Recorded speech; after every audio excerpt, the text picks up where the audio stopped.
You might want to put yourselves on mute.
Hey, Sherry, I changed my name. Should I go out and come back in or just leave it for now?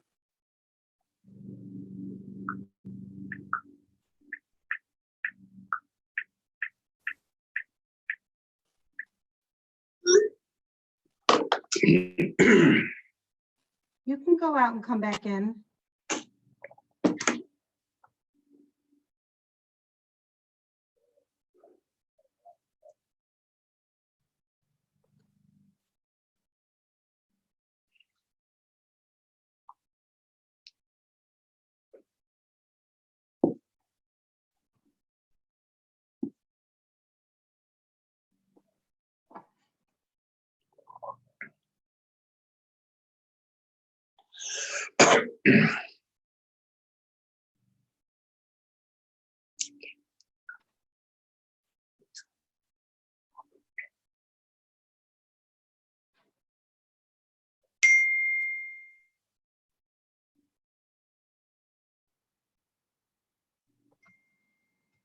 Oh, look at that.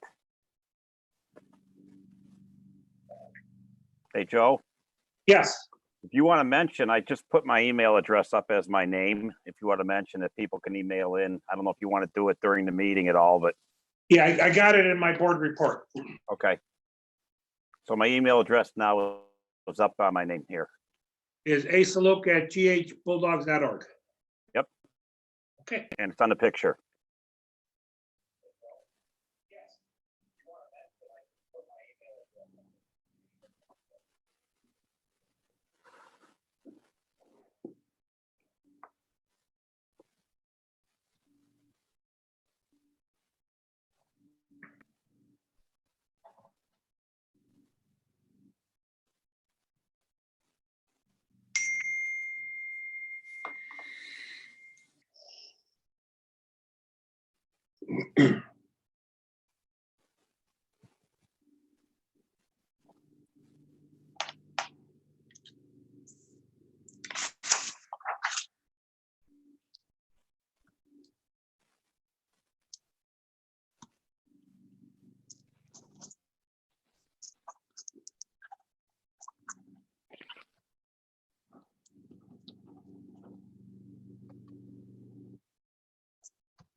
All right, 6 o'clock. I think we're ready, Sherry. Okey-doke. All set? All right, good evening and welcome to our regular board meeting, April 20th, 2020. Roll call. Mrs. Daniels. Mrs. Daniels, take off mute, please. Here. Thank you. Ms. Thomas, Here. Mrs. Tucker. Okay, we Here. must. Okay, thank you. Mrs. Kitson, I'm here. Mr. Juby. Here. Recommend adoption of agenda as presented. So moved. Second. Discussion. Roll call. Mrs. Kitson, Yes. Mrs. Daniels, Yes. Ms. Thomas, Yes. Mrs. Tucker, Yes. Mr. Juby. Yes. We have a moment of silent reflection and the pledge of allegiance. I pledge allegiance Allegiance to the to the flag of the United States of America and to the republic for which it stands, one nation, under God, indivisible, with liberty and justice for all. Thank you. Reading and approval of minutes. So moved. Second. Discussion, roll call. Mrs. Kitson, Yes. Ms. Thomas, Yes. Mrs. Daniels, Yes. Mrs. Tucker, Yes. Mr. Juby. Yes.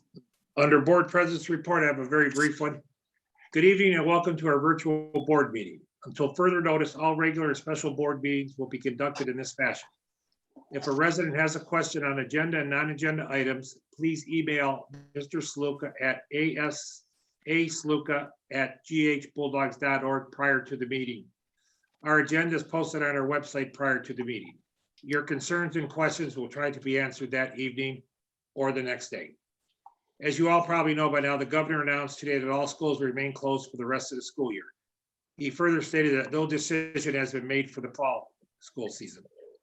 I hope everyone is following the guidelines set forth by Governor DeWine and Dr. Acton. I hope everyone stays safe and healthy. And that concludes my report. Any committee reports? I have a short committee report for student activities.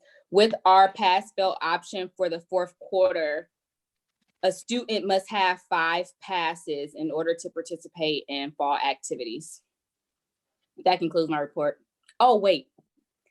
Kudos to the art department. Our theater and our music department has definitely been keeping us entertained with all of their great music and videos. Thank you, guys.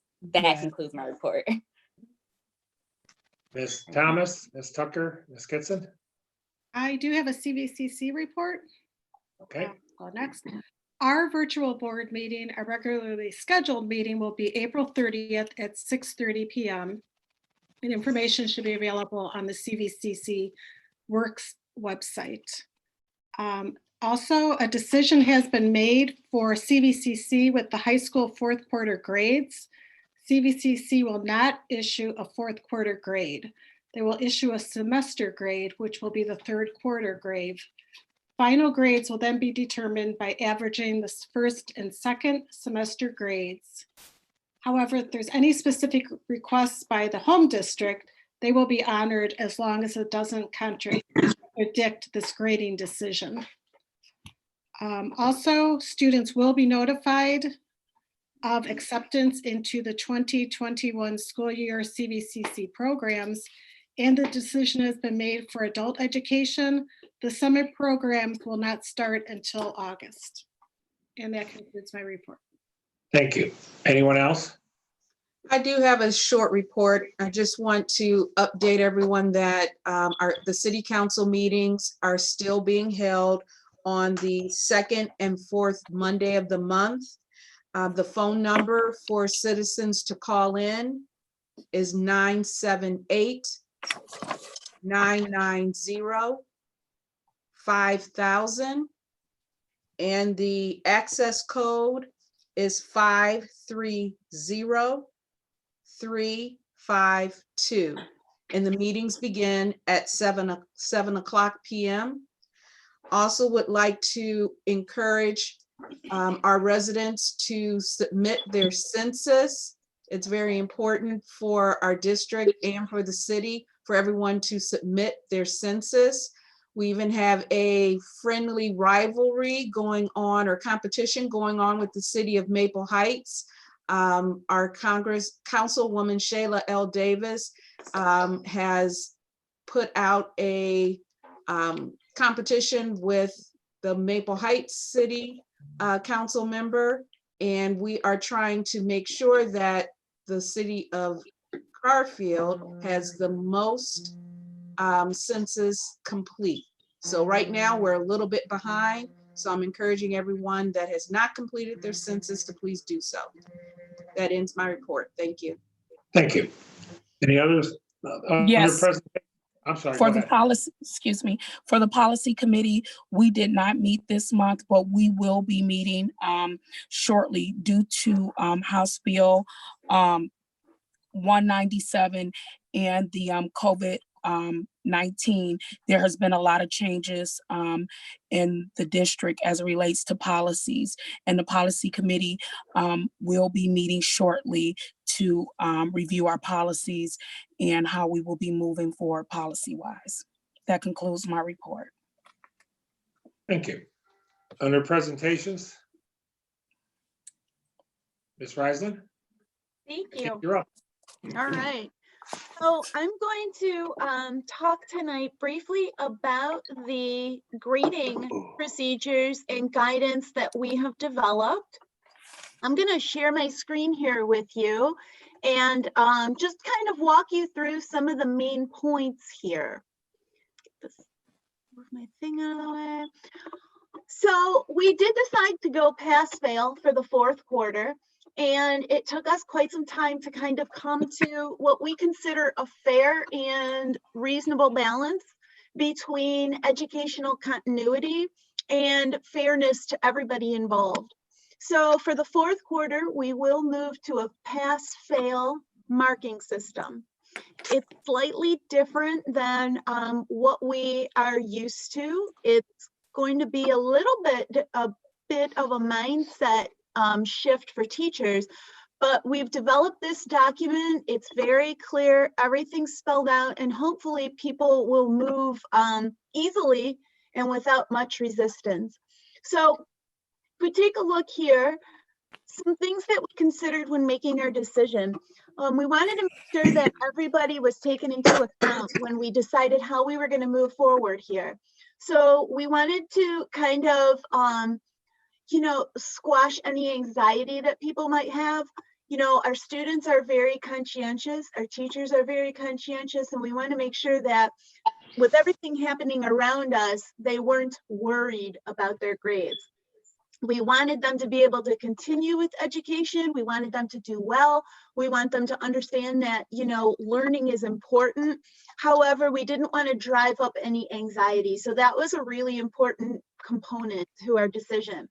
We also wanted to make sure that we were acting with empathy, that we understand that being at home is a little bit distracting for people of all ages, and that, it might not be possible for someone to be quite as productive as they would like. Being able to go to school and do your work and then go home and have that separation it makes it easier for me even, I know. So we wanted to be empathetic in that. We wanted to make sure that we were, again, focusing on what was important, and it's the learning and the participation and that connection with teachers and other students around them. We wanted to make sure that this was a system that wasn't just going to assign letter grades to somebody. When you're in the classroom and you're working with somebody every single day, you can work through something with them. If there's an assignment they're not really understanding or something that they didn't really do well on, you can sit down with them, you can walk them through it. You have that opportunity. Here, our opportunities are limited. So we wanted to make sure that we were able to provide feedback and that we weren't just shooting back A, B, C, D's, or F's to students, that they were understanding why they were receiving that grade. Equity of access, of course, that's been a major issue and point of discussion, not just in our districts, but in many districts around us. Not all students have devices. They have varying, levels of internet. Some people have a couple of different family members and everybody has to share the same device. So we want to make sure that we're grading on the actual work and not on somebody's home life or their access or their ability to access technology. And of course, a pass-fail option works well district-wide. And I think now more than ever, it's important that we all remain on the same page. So it's easy to apply this to a K-12 level. And then, of course, alignment. Many of the other first-ring districts are also going pass-fail, and it aligns with colleges and universities as well. So I think that this was a really good decision for us. And again, it's fair and it's balanced. It is quite different than a traditional grading system. And, you know, typically we're working on points, and if something is worth 25 points and somebody gets a 20 out of 25, they, you know, they might be pleased with that. We're going to be moving away from a system of points. We will still be calculating things in progress book. So parents and students will still see assignments going in. They will see grades being calculated, but we're going to be moving away from that idea of points, and we're going to be looking at a cycle of participation, feedback, and completion. So we've outlined a very kind of strict set of guidelines here for teachers in how they need to move forward with their progress book. So we want students to participate, and we want students to make connections with their teachers and the other kids around them. That's really our big focus here. So we're going to be moving to a system of basically completions, yes or no. So a student completes an assignment, it's appropriate, it's adequate, you know, it's accurate, then they will receive a 20 out of 20. Students who do not complete their assignments will get a missing. And in progress book, a missing, the nice thing about it is it alerts the student and the parent that there's an assignment missing. So we wanted to keep that component in there because that is a level of communication that's important. If a student submits something that's inaccurate, it might be way off base, or maybe they only answered 1 out of 5 questions, the teachers reserve the right to send that back and say, this is not quite good enough here. Let's look at this. And then they're going to provide them with the feedback to make sure that they get that kind of yes check mark. The issue with our progress book system is that it's set up for points. It is not set up to be yes or no. So we had to work a little workaround here. As we continue then, this is going to be really just sort of an outline for teachers. So this gives them a little guidance on how they should grade these 4th quarter assignments. And I've given them some pretty clear guidelines. The next is for them to set up their grade book. They do have to make a couple simple adjustments. It really is just a matter of a few clicks, setting up online assignments. And I've linked that here for them. If they click on this, it gives them a very nice step-by-step, you know, instructions on what to do. Screenshots all the way around. Everything's very clear for them. They're used to this from me, so they'll be good with this. We also had a teacher voluntarily make a video here that walks them through it, and she talks them through it with a screencast device. So it's very nice. The next block here just offers guidance on how you know if someone passes or fails. And here we're going to go with a completion rate of 40% for passing. So anybody who has completed 40% or more of their assignments will receive a P for the 4th quarter. Anything less than that then would be a fail for the 4th quarter. Of course, our hope is that we are continuing to reach out to families and to kids and working with them so that there's very, very, very few Fs. We really, really want to encourage lots of participation. We want these kids passing. Then there's another little document linked here. It kind of walks them through how to determine that 4th quarter grade. Here's an example what your grade book might look like, and then kind of just how to work your way through this, because again, it is a little bit different. We are not using that points-based system.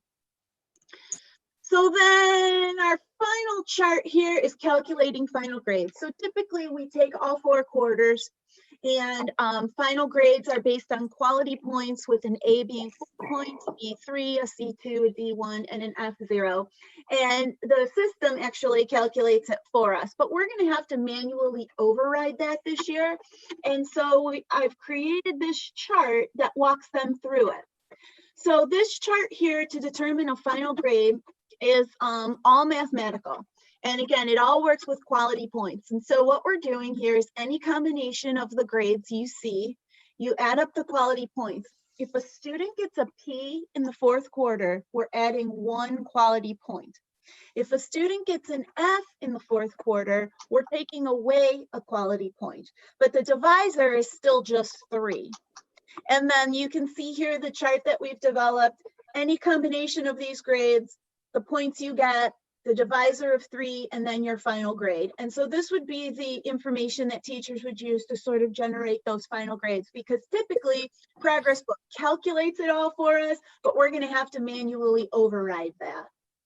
And then over on the side here, we have semester courses. And basically in the semester course, it's real easy because they've only got 1 quarter grade. And mathematically, it just works out to be the same grade. So that's that. And then just a few kind of highlights here. There will be no final exams, obviously, this year. We do not want people to post any sort of final assessment, you know, online. Midterm exams were already taken in January, but typically we combine them with a final exam grade to make like a 5th grade. So we're just going to make that a wash. No midterms, no finals. We are going to add a little disclaimer to transcript saying that we did go with a pass-fail grading system in spring of 2020. And obviously we'll leave that on for the next few years for students who might be impacted by that. Colleges have indicated that they would like to see that. And I think that makes perfect sense. Students with GPAs, anybody who's in a high school class or a high school credit class at the middle school, the GPAs will not be impacted by the 4th quarter grades. We will just calculate GPAs based on quarters 1, 2, and 3. So that's a very easy workaround in our system. We do have a handful of teachers who teach college credit plus classes at the high school, and they have to follow the guidance of their school. So whatever their college or university has advised them to do, they need to follow that guidance for that particular course. And as Ms. Thomas mentioned earlier, the Ohio Athletic Association already agreed that as long as students have 5 Ps in eligible classes, then they can participate in the fall sports season. So this is the basic document. Like I said, lots kind of beefy, and as a teacher, this will be much more meaningful for them, all these little grade book things. But I did want to share this with you and kind of let you know where we're coming from and how this came to be. Any questions? Yeah, I have a question. So for a senior who is in a 1 semester class who got an F the 1st quarter, what did we think about those seniors and how is that going to look for them? Yeah, so we have a couple of different things going on with seniors. We've got like a multi-level system. We've got the kids who are way ready to go. They've met all their requirements and they're really good. And then we've all the way down to the kids who maybe haven't passed much of anything this year and now they're kind of in a bind. And then there's lots of kids in the middle too. So we have a whole, you know, kind of system. Those kids who are done are good to go. We're not worried about them. Those kids on the bottom, way at the bottom, who haven't passed much of anything, we've enrolled them in online VLA. So Okay. We've taken them out of their, you know, traditional courses, what their schedule says. We've put them in those same courses in VLA, and they are currently working their way through a credit recovery. Beautiful. And then kids who are like in the middle, kind of on the bubble, we have a bunch of different things going for them too. We have, some of them are in VLA, some of them are actually working their tails off right now. And so we have sort of told these seniors, you know, look, this is actually a good time for this because you could be working really hard, earning a passing grade in the 4th quarter. And then technically, even if we were in school, they could take a final exam and pass for the year. So we're hoping that they just work, keep up the good work, they get that passing grade, and then ultimately they will pass that semester course for the year. And this may be an odd question, but as far as enrolling more students in VLA than normal, is that, do we have like a limit or is it an extra expense because we've got more? It's an extra expense. It is. But we have licenses that we use, and I'm not sure what the max enrollment is for the license, but it is an extra expense. Okay. Nichelle has a question, but she's muted. I'm Ms. sorry. Reisman? I have a question. Yes. How many students have we enrolled due to the shutdown into the VLA program? So we only focused on seniors who hadn't Right. passed anything all year. It wasn't a very large number. I don't know the exact number offhand, but I can get that information to you. Okay. And I had another question regarding the College Credit Plus program. Did you say that the status of our seniors' credits is based upon those particular schools? Do you know if they have some favorable policies that they have put in place that will benefit our students? And if not, are we advocating for them to support that they, get the adequate credit? Because is there some access issues even for students that was in the College Credit Plus program? So they have to follow, the teachers and the students have to follow the guidelines set by the colleges. And most of we have commitments with 3 colleges, Kent State, Cleveland State, and Tri-C. And they have all been very favorable for our students. Everybody actually that we have to deal with in any capacity has been very favorable. I'm not overly concerned when it comes to that.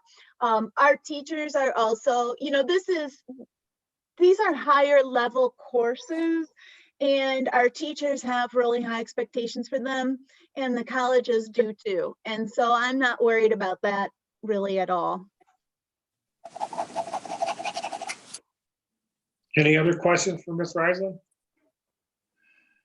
One more for me, just the equity of access. Are we finding that we are bridging the gap with the students that have access to the content, and when they do not have access to the digital distant learning capacities, are we distributing alternatives that do not require internet and or computer access? At this point, no, we are only delivering information via computer. We did offer the pickups for K-3 students, where initially the pickup for Chromebooks were just for 4 to 12. We did expand that and offering, a lot more students the opportunity to get a Chromebook and get a device and get them going on it. At the moment, we do not have any other kind of thing going, no packets. I know a couple of people have asked, one of the dilemmas is being able to get into the building, gathering information, gathering materials, making the copies, getting it out. We just we don't have that kind of thing at our fingertips. Most people who would be making packets would need to be at school in their classrooms to gather that kind of like paper materials. And we haven't had the ability to be in the buildings. Have we identified any students that this may be an issue, the lack of access to internet and things of that sort? Have we identified, or do all of our students have access? I think there are still some people without access, whether it's a device or it's internet, for various reasons. Our teachers have been reaching out to kids. That's something that we've tasked them with. The kids on your roles, you need to be reaching out to them. We need to know that they are well. We need to know that they are, functioning and able to contribute. I met with every middle school teacher last week, and I only got the name of 4 people that they knew out of the whole building that didn't have access. And they still have communication, they just don't have like internet data to actually do work. But they were able to communicate with parents and give them some options outside of actual work, telling them, hey, do this, maybe they could do this. Kids don't really have access to their textbooks either. That was something that we had talked about with the middle school teachers, I know, because they thought, well, if we could just send them a message and we can, mail the parents and they can say, just do this. So it is a little bit of an issue. We are trying to, work it out, reaching out to people, sharing what we can share and getting them to do things. One of the things we did talk about too is that not every task has to be completed on the computer. It might be our method of delivering information, but then we could say, you know, especially for those littles, they need the gross motor skills. They need to get outside and run around. They need to physically do things, write, color, draw, and that you could certainly have any age student doing work off the computer as well. So the assignment itself is given via remind or, you know, email and saying, go outside and draw a picture of the weather today at noon and tomorrow at noon and the day after at noon. So it's still getting them doing something productive and educational, but it doesn't necessarily involve the device. Okay. And I just, I just want to say that I'm glad it's only 4 people, but I would just like it to be eventually, whatever we can do, even if it's just to give those students access to education, is important. And I know you guys are working really hard at that, but I just wanted to, make sure that, we are making every effort that we can to ensure that all families have access, and all students, not just to technology, but also the internet and what's necessary to effectively use the devices. So thank you, Ms. Riesland. Thank you. Any other questions for Ms. Riesland? Great. Thank you, Ms. I'm Riesland. sorry, I was on mute. I just had 2 quick questions. The 600 Chromebooks that were ordered, have those been delivered and distributed?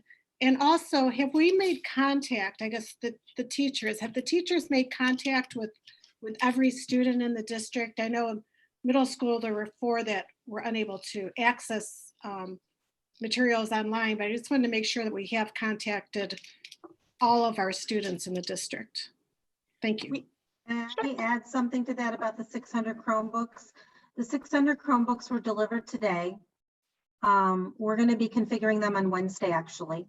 And just to add to what Leanne already said, we are, as she mentioned at the middle school, there were 4 people possibly that didn't actually have internet at home.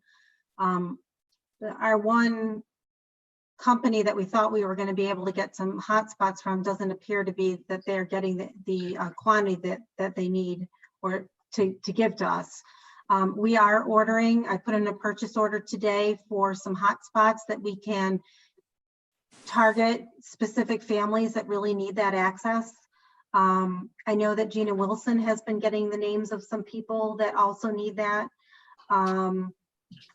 We also have been, one of the technology department staff members, Robin Shamblin, has actually been delivering the Chromebooks if families can't come during the pickup time. In fact, I know she's delivered one at 5:30 today.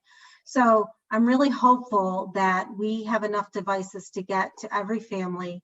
And you're right, the internet is the next thing to make sure that we can have them have the equity they need to complete the work. So, well, maybe as of today, right now, while we're talking, not everybody has it, but we're definitely working towards that.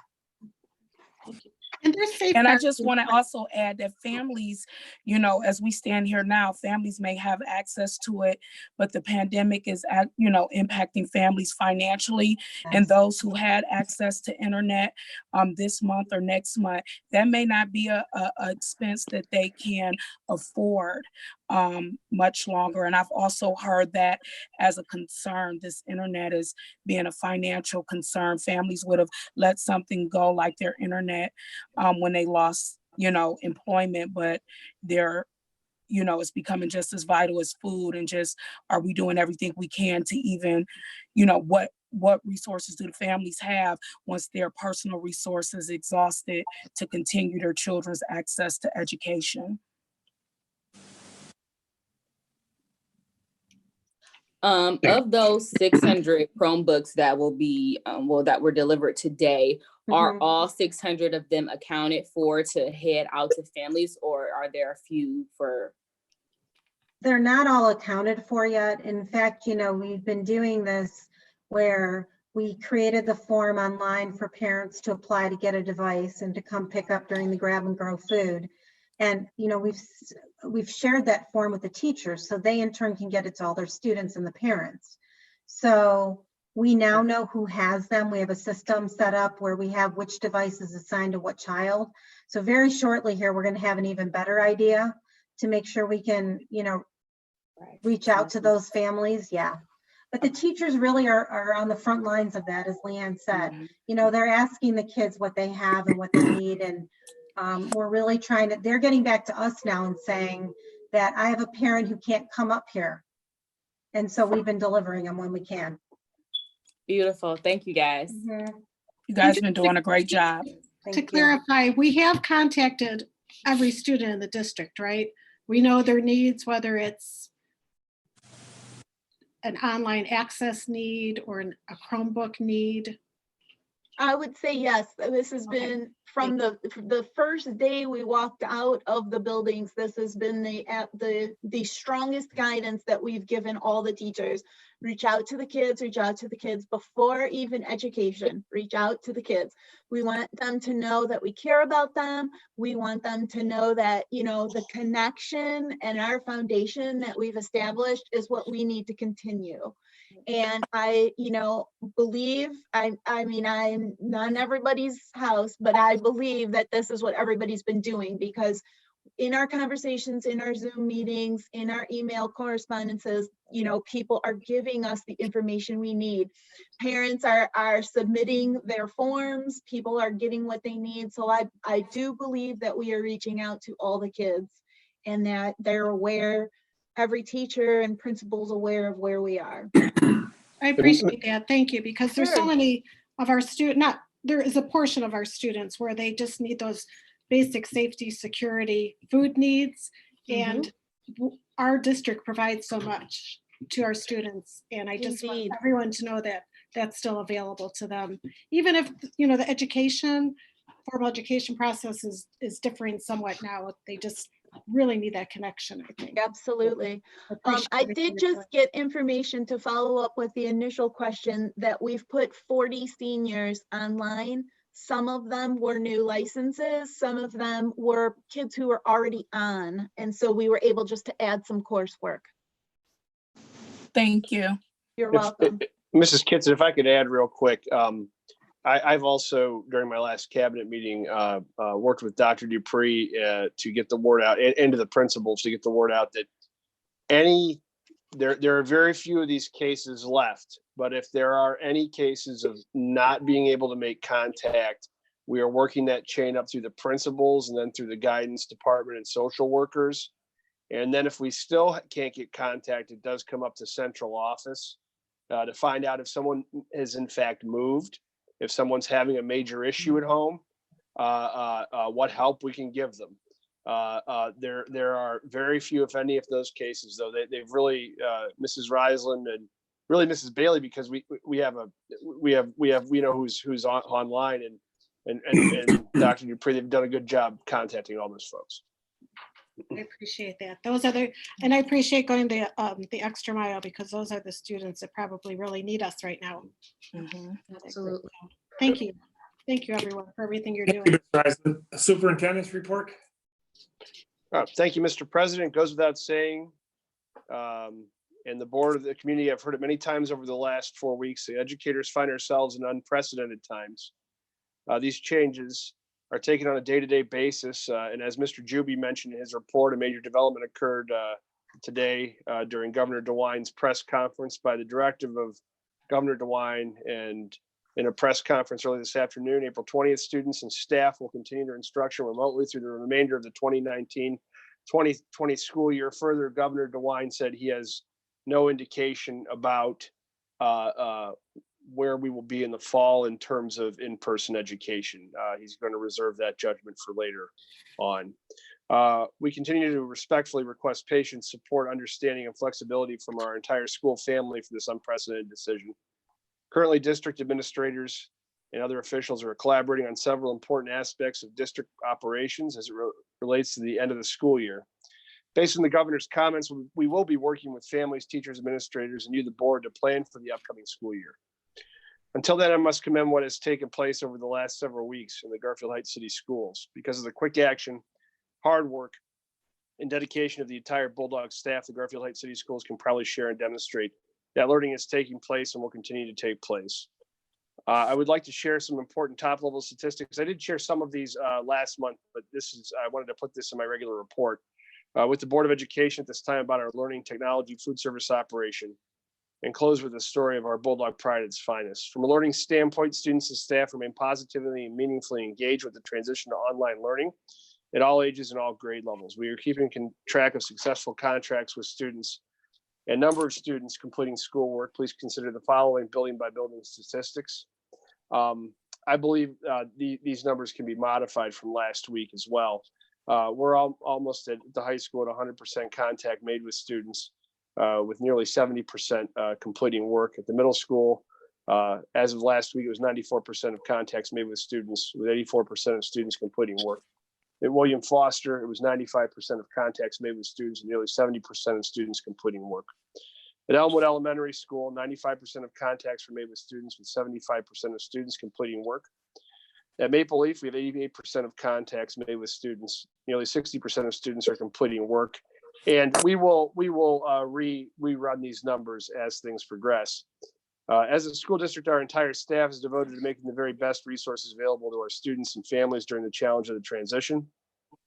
That so many of our families and students have been contacted is a testament to how devoted our families are to their children's learning. We encourage you to complete the assignments that are posted with as great as accuracy as possible. We also thank parents for their continued flexibility and patience as well. The Garfield Heights City Schools recognizes helping to deconstruct barriers to learning will help to improve students' ability to remain educated while at home. The district is trying to help deconstruct those barriers in the following ways. From a social and emotional standpoint, our dedicated guidance counseling staff is working to answer all questions and guide parents in our learning. A total of 361 contacts or requests for assistance have been fielded by our guidance counselors during the last 4 weeks. 158 at the high school level, 155 at the middle school level, and nearly 50 in the elementary schools. From a technology standpoint, Mrs. Bailey probably has updated numbers. We've distributed more than 1,320 Chromebooks. Additionally, last week we distributed another 200, and we have 600 that were delivered today, which is the first I heard that the delivery was successful. So that's great. Food services, I would like to commend Mr. Saluka. I believe he was interviewed today by PBS for our food service efforts because of the sheer number of food we've been able to distribute. You know, we're averaging, 800 breakfasts and lunch on a daily basis, available now Tuesdays and Thursdays at the middle and high school. We'll look for that. We'll work with Mr. Saluka to see when that report is up on PBS's website. I believe it was a web report. From a pride standpoint, I would like to reiterate the art and music departments and congratulate them on really taking a lead and trying to keep students engaged. Specifically the things that I've seen, including Mr. Pernod's vocalists putting some really interesting things together that were picked up by local media outlets. And as always, please be safe, remain healthy, and stay well. Thank you, Mr. President. That's the end of my report. Thank you. I have one question, Mr. Henke. Go ahead, sir. You may not have the answer as of yet, but now that school's officially closed for the year, is there going to be a plan in place for the teachers to come pick up their personal belongings? Well, not only that, we have to come up with a plan to rotate students in and out to pick up their personal items, and we have to do it safely. The teachers are going to be a little easier because basically there's less of them. Sure. We'll be discussing that in the next week or so. Additionally, as we said before, we are also one of the things that is unfortunate with all this are the seniors and all their recognitions, and we're working for virtual and various other ways to connect with them. Okay, thank you. Any other? Mr. Henke, everything that you reported today in your report, I am actually directly impacted by, and I just would like to thank you and your entire team. Just as a parent, You guys have done an exceptional job with ensuring that my children had access to just not education, but other things that they needed.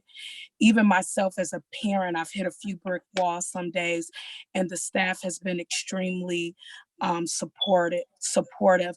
I am very proud to say that my children attend Garfield Heights City School District because the hard work that you guys have put in has been exceptional, and I'm experiencing every single thing that you reported today firsthand.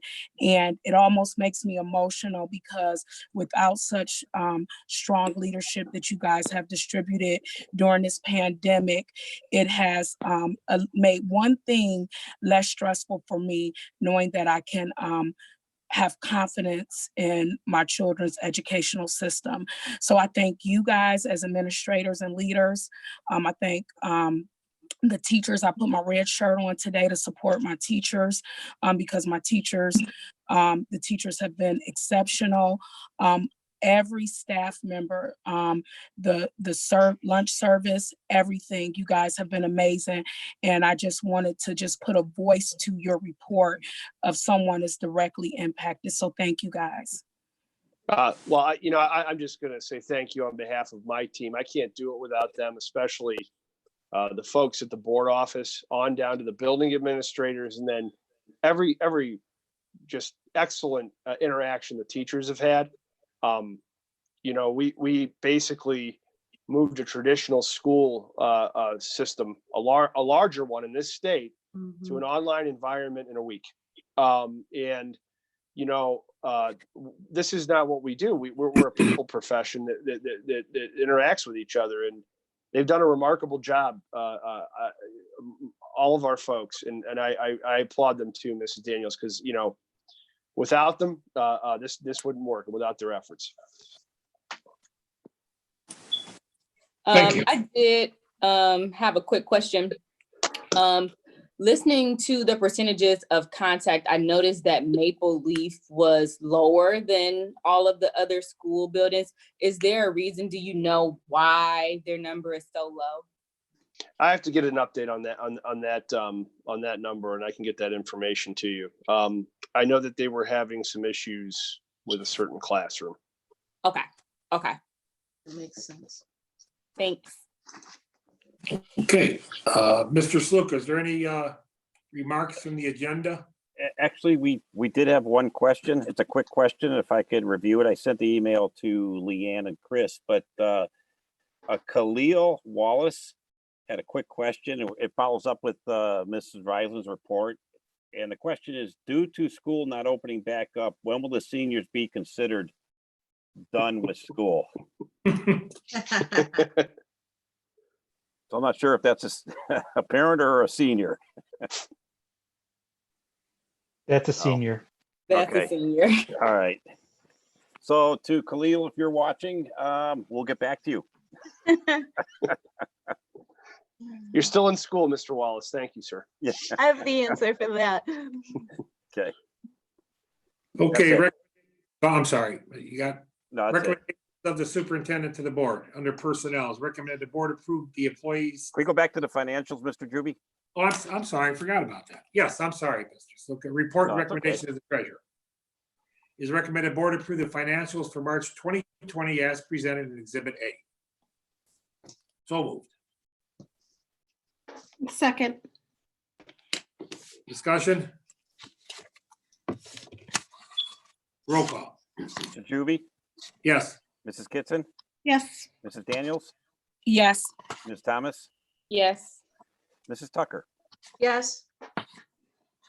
All right, now recommendations of the superintendent to the board. Under personnel, it is recommended board approve the employee leads as presented in Exhibit B. Move and waives items 2 through 5. I'll second. Any discussions on items 2 through 5? Yeah, I have a question. For number 5, why are we approving supplemental contracts? I I thought we approved for the work that was prorated that they had already put in prior to school being canceled. Is that correct? 50%, I thought. Right. Is Yeah, that okay, correct? so these two people they already were working before COVID-19. Yes, and they were not board approved until this point. They were missing Okay. something. So they were missing their Gotcha. TAP, and so that's what it was, and that's why they're on there. Thank you. Are there any more, or will these be the last two? This is the last two. Any other discussion? Roll call. Mr. Juby, Yes. Mrs. Kitson, Yes, Mrs. Daniels, Yes, Ms. Thomas, Yes, Mrs. Tucker. Yes, Under contracts, it is recommended the board approve the agreement between the Garfield Heights City Schools and North Coast Therapy Associates, Inc. to serve students on individualized education programs needing physical therapy services for the 2020-21 school year. slow move. second, Discussion? Roll call. Ms. Thomas, Yes, Mrs. Tucker, yes, Mrs. Daniels, yes, Mrs. Kitson, yes, Mr. Juby. Yes. Under miscellaneous, it is recommended Board of Education approve Resolution 2020-12, move and waive items 7 to 10.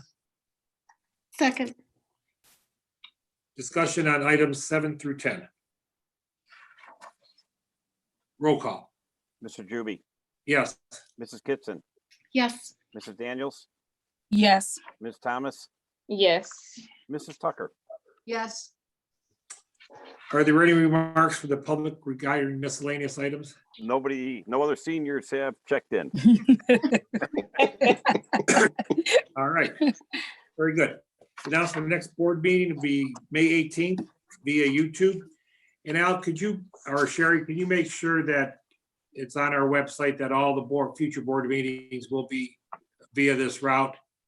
Yeah, I think Sherry was right on that with Mrs. Shalero and Mrs. Miller. Okay. And that for public participation, it'll be via email like you did today. Mhm. Any other comments? Sherry, with these board meetings, I know we're streaming live, but will we also be loading them up to our YouTube page? Yeah, actually, this is where we're streaming them. So if you go to the GHTV, GHCS channel for the district, Mhm. you will be able to watch yourself. We have 39 people watching, the highest point so far. But the last board meeting last week, I was just looking at the statistics and it had over 300 views. So people Wow. have gone back to watch it. okay. Wow. That's more than we've ever had at a regular board meeting. Yeah, we have to do this all the time. Access. Just to follow up, Mr. Juby, I'm on the website right now. It's been Mhm. updated for the YouTube meetings for May and June, Okay, and the other corrections were made at your request. very good. All right, thank you so much.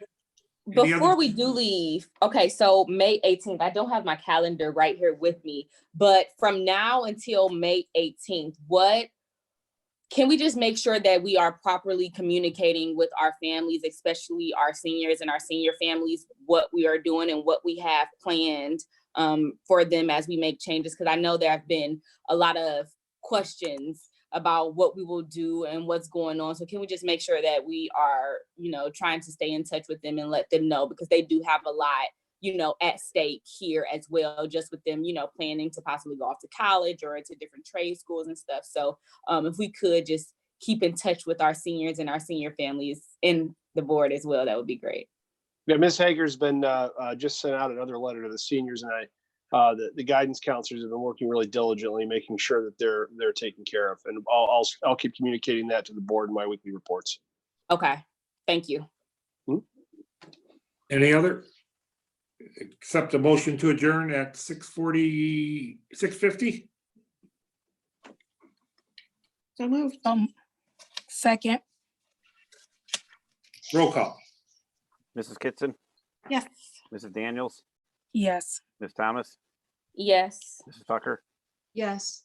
Mr. Juby. Yes. Thank you all. We'll see you in a Yeah. month. All right, Yes, Ms. stay safe, everybody. Ms. Daniels, Bye. Yes. tomorrow, 9 o'clock high school, we're all set. Thank you. Thank you. We'll see you then. Okay. Alrighty. Evening. All right, everyone, have a good rest of the evening. Yes, you too. Thank you.